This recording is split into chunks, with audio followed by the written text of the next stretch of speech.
A graph is a set of nodes joined with edges.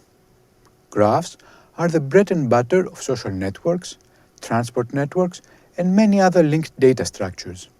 In this unit, we'll see how we can use Unix commands in order to process graphs.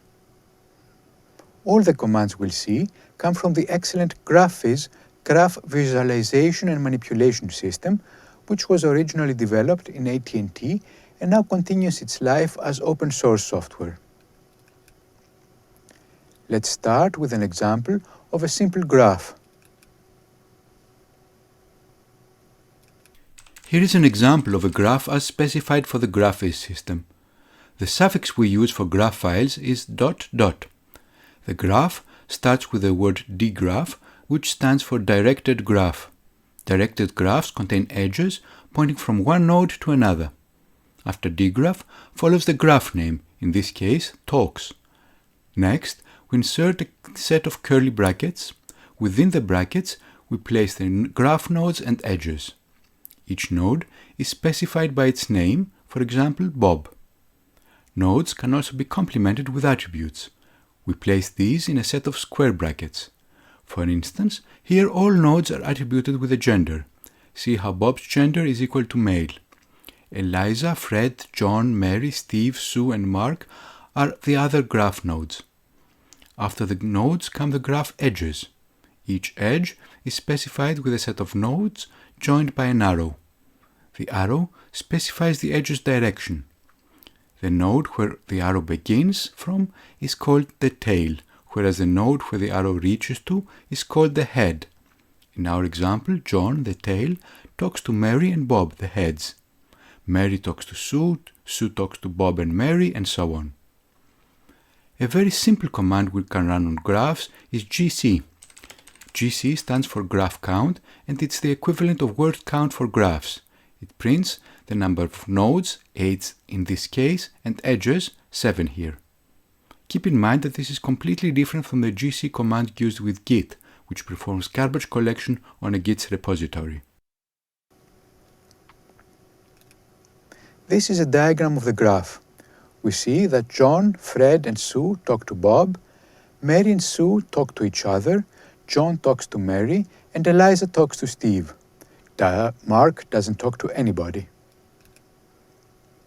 The GVPR command manipulates graphs just as awk manipulates text files and records in them. As a first example, let's create a small script that will count a graph's nodes. GVPR is a more sophisticated command. Again, it comes with the GraphViz system. Its name stands for GraphViz Pattern Scanning and Processing Language. In this example, I want to create a clone of a graph's nodes. We specify commands to GVPR in a similar way as with awk. At the beginning, we specify a predicate. In this case, I use n, which stands for each node. Within the subsequent set of curly brackets, we specify an action to execute on this predicate. Here, I clone the input node on $O, which is the output graph. Running this on talk. We get the input graph's nodes without the edges.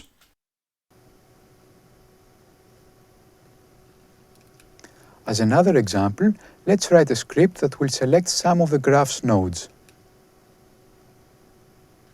Here is a way to select all nodes of female talkers.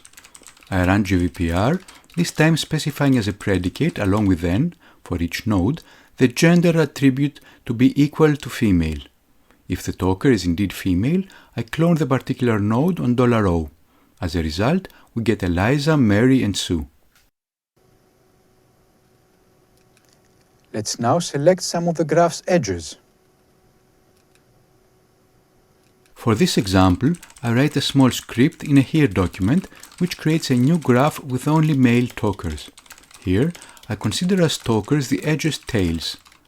With the begin predicate, which denotes the operation's beginning, I create a new directed graph named G.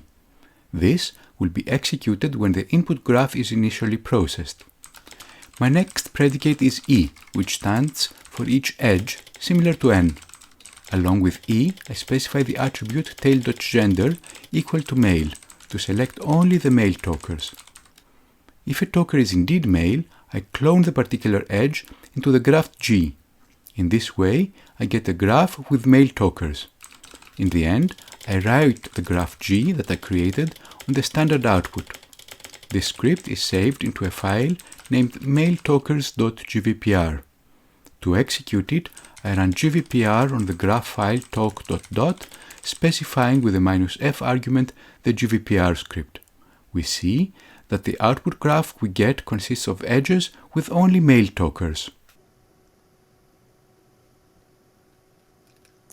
Graph elements can be associated with many properties. Let's create a small script that will color the graph's nodes. The unfortunately rather stereotypical goal here is to color with cyan all male talkers and with pink the female ones. Again, I write the GVPR script in a here document. For nodes whose gender is female, I set a new attribute named color equal to pink.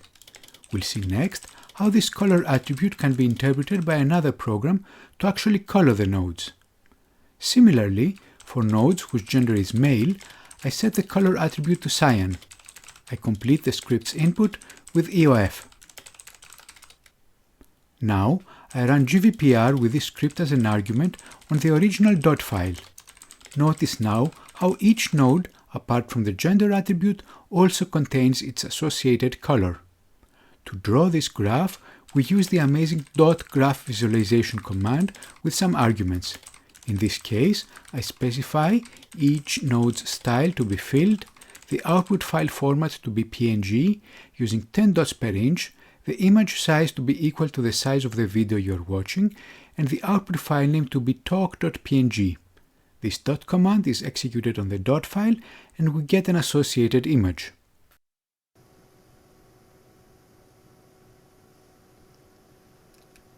This is a diagram of the colored graph. Through the silly stereotypes applied to baby clothing, we see that all men are colored in cyan and all women are colored in pink. Let's now count the number of people that each person in the graph talks and listens to. Similarly with the previous examples, I store the script in a file named count.gvpr. For each edge, I perform two actions. Specifically, I keep two counters, one for the tail node and one for the head. I name the tail counter talker, incrementing it by 1, and the head counter listener, again incrementing it by 1.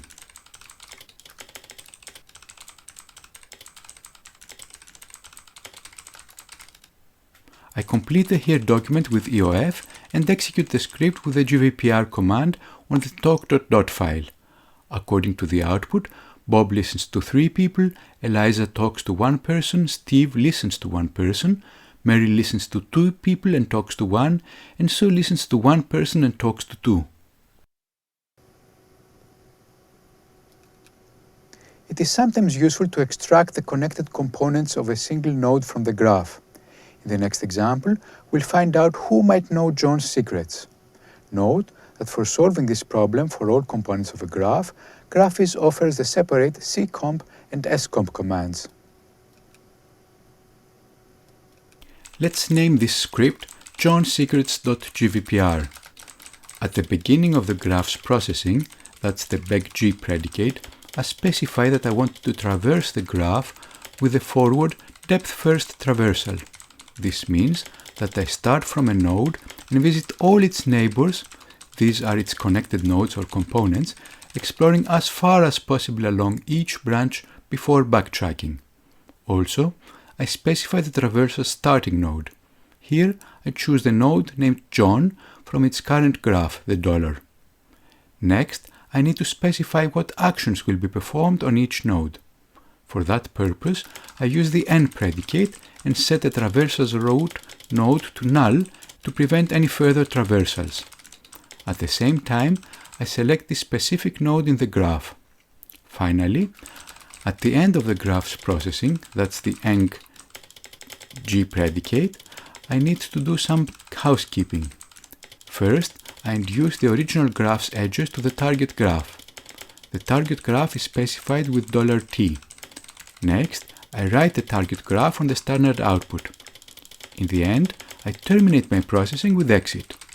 I exit because the original input file may include multiple graphs which I want to avoid processing.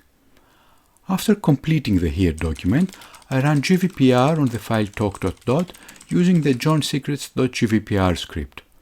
As expected, we get a smaller graph whose nodes and edges indicate who might learn John's secrets by talking to each other.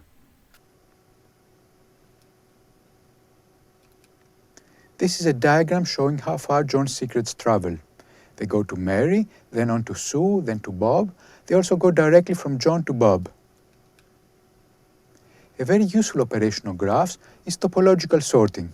This operation orders a graph's nodes according to their dependencies. This is how, for example, the IDEs and the make command organize the order of a software's build components from compiling to linking. We won't look into a project build as an example. Instead, we'll see something completely different. How would we typically dress ourselves? We'll look for the correct dressing order. The dependencies for a quite formal outfit can be expressed as follows. We have to wear a shirt before the necktie. Socks are worn before shoes. A shirt is put on before a jacket. After the necktie, one can wear a vest. Underwear are worn before a shirt or trousers. After trousers, we can put on our shoes and belt. Having our belt on, we may put on a necktie using the belt as a marker for its length. Wearing a shirt, we may also put on a vest. On top of our jacket, we can wear a coat. And finally, with our trousers on, we can wear a coat. Let's now run the tsort command on the clothing file. What we get is the correct dressing order of all the above clothing items. According to this order, we first need to put on our socks, then our underwear, trousers, shirt, belt, shoes, necktie, vest, jacket, and finally our coat. This is anyway the dressing order according to tsort. This concludes our unit on processing graph data. Stay with us.